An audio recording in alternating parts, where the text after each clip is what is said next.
Hello, c'est Eugène. Aujourd'hui, je vais vous parler de la commande ln. La commande ln permet de créer des liens entre fichiers. Sous Linux, on a deux types de liens.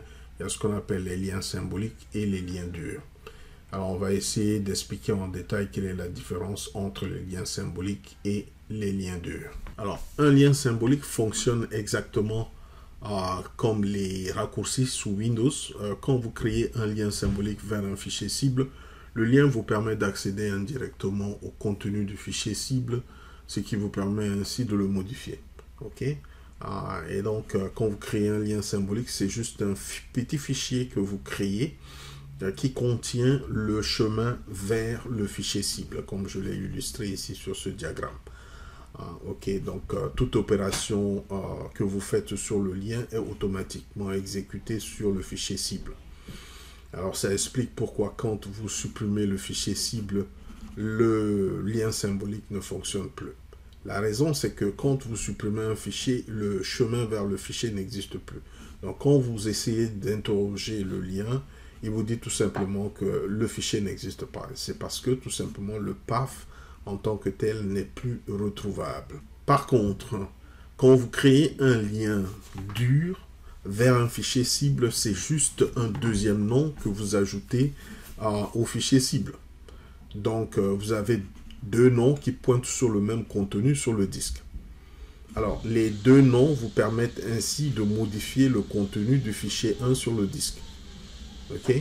Donc ici, ce qui se passe, c'est que vous pouvez supprimer le fichier cible sans affecter les données, puisque vous avez encore une référence, c'est-à-dire que ce nom-là qui continue de pointer sur le contenu du disque. Ok? Le contenu du disque sera perdu que lorsque quand vous aurez supprimé les deux, à savoir le fichier cible et le lien dur. Mais tant que vous avez encore l'un de ces deux qui continue de pointer sur les données sur le disque, vous avez encore la possibilité d'accéder à ces données sur le disque. Alors, pour créer un lien symbolique vers un fichier cible donné, il suffit de taper la commande ln-s suivi du fichier cible, suivi du nom de lien que vous voulez donner. Je vais l'appeler ici lien. Alors, vous pouvez donner n'importe quel nom à votre lien. Ça ne dépend que de vous. Ok, on va le voir en détail. Alors, listons le contenu du répertoire local ici. J'ai un fichier qui s'appelle liste des chansons. Je peux créer un lien symbolique qui pointe vers ce fichier cible, liste des chansons, en tapant la commande ln-s suivi du fichier cible, suivi du nom de lien. Alors, le lien, je vais l'appeler chanson. Chanson, ça va être un lien symbolique qui pointe vers ce fichier ici, liste des chansons. Okay? On peut vérifier le contenu du répertoire local et que effectivement un lien symbolique a bien été créé vers liste des chansons. Comme vous pouvez le noter visuellement, il existe une flèche entre le lien et le fichier cible. Okay? On peut vérifier que le contenu de chansons, c'est la même chose que le contenu du fichier cible qui est liste des chansons .txt. Ok. Alors, je peux aussi modifier le contenu du fichier cible par le biais du lien. Par exemple, ici, je vais passer par le lien chanson pour ajouter des données. Par exemple, ici, je peux dire bonjour, la France. Ok. Cela me permet ainsi de automatiquement modifier le contenu du fichier cible. Si je regarde le contenu du fichier cible, la TXT, je note tout simplement que la donnée que je viens d'ajouter a bien été ajoutée au fichier cible. Okay? Toute opération que vous faites sur le lien est automatiquement redirigée vers le fichier cible. Alors, je peux aussi créer un lien symbolique qui pointe vers un fichier qui se trouve dans un autre répertoire. Par exemple, si je veux créer un lien symbolique dans le temp qui pointe sur ce fichier ici qui s'appelle first bash script, il me suffit de spécifier le chemin complet vers le first bash script cible. Ok, il me suffit de spécifier le chemin complet. Comme ce fichier c'est ici dans mon répertoire de base, son chemin complet c'est home-udin space, ok, first bash script qui est le nom du fichier cible, suivi tout simplement du lien. Alors comme le lien je veux le placer dans le temp, il me suffit aussi de spécifier le chemin complet vers temp, vers le lien pardon, que je vais appeler ici links par exemple. Alors vérifions que le lien a bien été créé dans le temp. Si je vais dans le temp et que je liste le contenu du temp, vous voyez que un lien symbolique a bien été créé et il pointe sur le fichier cible ici qui s'appelle first bash script. On peut vérifier que le contenu des deux est le même. Okay? Donc si je compare le contenu de links avec le contenu du fichier cible ou le contenu du fichier original, c'est exactement la même chose. Alors je peux aussi créer un lien symbolique vers un répertoire. Cela permet d'éviter de faire de la duplication des répertoires. Alors ici par exemple j'ai un répertoire dans le OPT qui s'appelle film. Ok, je peux à ce moment créer un lien symbolique qui pointe vers ce répertoire. Il suffit de taper la commande ln-s suivi du chemin complet vers le répertoire, espace le lien. Ou si le lien doit être créé dans un répertoire différent, il suffit de taper le chemin complet vers le lien. Ici dans ce cas je vais appeler le lien cinéma. Donc cinéma ça va être un lien symbolique qui pointe sur le répertoire OPT film. Ok. Alors, si je vais dans le temp, je peux vérifier qu'effectivement, un lien symbolique a été créé. Ce lien symbolique s'appelle cinéma et il pointe sur le répertoire film. Alors, ce lien symbolique va se comporter exactement comme un répertoire. Pour y accéder, il me suffit de taper la commande cd cinéma pour voir le contenu du répertoire cible ici qui est OPT film. Ok, on peut le comparer avec le contenu du répertoire cible qui est OPT film. Excusez-moi, film.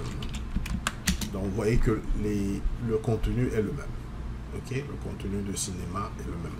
Tout ce que vous ajoutez dans cinéma est automatiquement écrit dans OPT film. Alors, voyons voir qu'est-ce qui se passe si on supprime le fichier cible. Par exemple, ici, il existe un lien symbolique qui pointe vers le fichier liste des chansons. Qu'est-ce qui se passe si je supprime le fichier cible ici? Okay. Si je supprime le fichier cible, comme vous le voyez, Linux me montre tout simplement que ce lien n'est plus fonctionnel puisqu'il a souligné en rouge.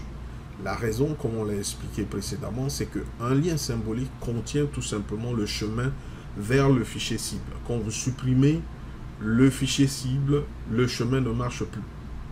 Puisque si vous essayez d'accéder au chemin, le chemin n'existe pas et vous obtenez automatiquement un message d'erreur qui vous dit que le chemin n'existe pas. Okay? C'est ce qui se passe quand vous essayez d'accéder. Visuellement, c'est comme si le lien est toujours là, mais en fait, il n'existe plus, puisqu'en fait, le fichier cible a bien été supprimé. Donc ici, je vais supprimer ce lien. Okay. Alors, il faut noter tout simplement que le fichier cible et le lien symbolique, c'est deux fichiers complètement différents. Ok. Par exemple, ici, je vais recréer le lien. Par exemple, ici, créer un lien symbolique qui pointe vers first bash .sh. Ok, je vais l'appeler link. Ce lien symbolique est juste local. Ok. Alors, comme vous le notez ici, on peut vérifier tout simplement que ces deux-là sont deux fichiers distincts. On peut tout simplement afficher le inode de chacun des deux. Le inode de link et le inode du fichier cible qui est first bash script. Je vais les afficher. Comme vous le notez, le inode qui est la structure de données qui décrit le fichier en tant que tel sur le disque de link est différent du inode de first bash. Ça montre tout simplement que le lien est un fichier qui est différent. Observez la taille, par exemple, ici. La taille est de 13 octets, comparé à la taille totale de, par exemple, ici, First Bash, qui est de 157 octets. En général, la taille du lien représente tout simplement le nombre de caractères qui composent, en fait, le chemin du fichier cible. Un petit fichier qui ne contient que le chemin